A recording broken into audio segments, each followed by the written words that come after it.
Hey, Ronnie Hall, the Wood Ninja here with 40 Acre Oaks. Wanted to walk you through this project that we actually completed several months ago. We being our cabinet business, Central Valley Millworks Incorporated, and we're out of Oakdale, California. This is one of our recent residential projects. Had to go in and do a minor repair to the interior of one of the cabinets today, so I was able to finally get to see the finished project for the first time after all the trades were finished behind us. This kitchen was spec'd out by a designer in our local area here. I think you're going to be impressed to see how we were able to create a really nice, warm, custom, really almost furniture feel in this space. There's really too much going on here to point out everything in particular, but let's just pan from left to right, and I'm going to highlight just a few of the custom features. So as we begin, starting on the left, we begin with the long bench seating, and it's using the same material as the rest of the kitchen to tie it together. It's actually white oak plain sliced, which is just the way that they cut the tree at the mill. It's what you're typically used to seeing with oak. It's the more playful, wavy grain, as opposed to, say, something like quarter sawn, which you would see in craftsman style furniture, or rift sawn, which would be really kind of even, straight line without any grain play at all.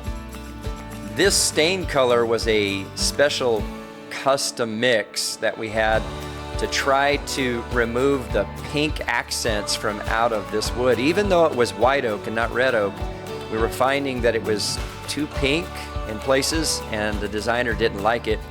We were trying not to match the flooring so much, but to try to tie it smoothly with the color. We were trying to pull certain colors of the flooring out so that it didn't clash.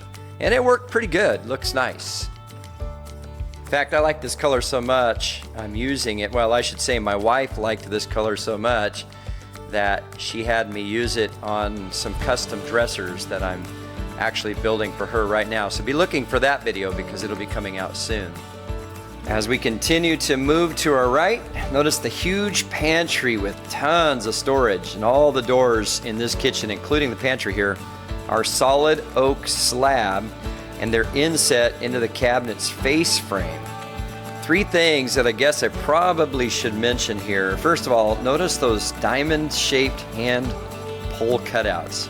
Really cool, just a small accent that makes a huge difference. Second thing is that on the back side of these solid slab doors, because they have a tendency to expand and contract over time, they'll warp if you don't put these battens on the back. And the battens are just this small piece of wood that goes across the back side in the opposite direction of the grain that runs up and down on the door to help keep these doors from warping. And the third thing is this small, again, just a small detail, but it really makes all the difference.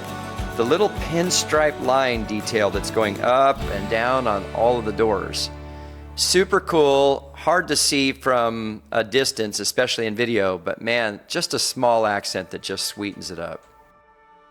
As we rotate to the right of the doorway now, first cabinet to the right of the doorway is actually a refrigerator with door panels, matching door panels. And it is wrapped in a cabinet with a cabinet above, but the lower section of this, the two doors at the bottom, are actually refrigerator panel doors.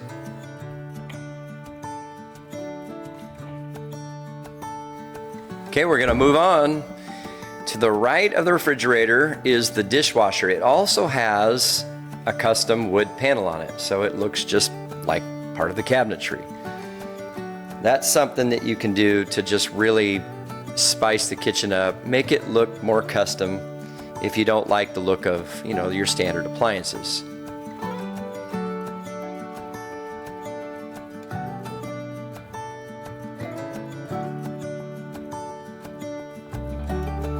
On the counter in the corner here, it's an appliance garage at the bottom with a plate rack there in the middle part of this.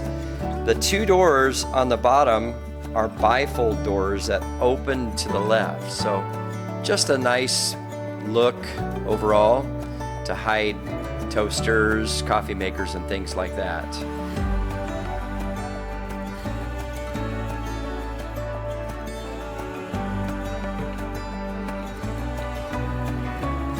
To the right of the stove, we have a nice accent cabinet with glass doors setting on the countertop. And I like how this designer does not use a ton of glass, but just enough to make it look like a nice piece of furniture. Moving on to the final segment of our scope of work, to the right side of the kitchen are these 2-inch thick floating shelves here in this niche area. I took quite a bit of video footage on the installation of these floating shelves. If you're interested and would like me to make a video showing how to do that, put it in the comments below and I'll try to work up that video and put it here on my channel.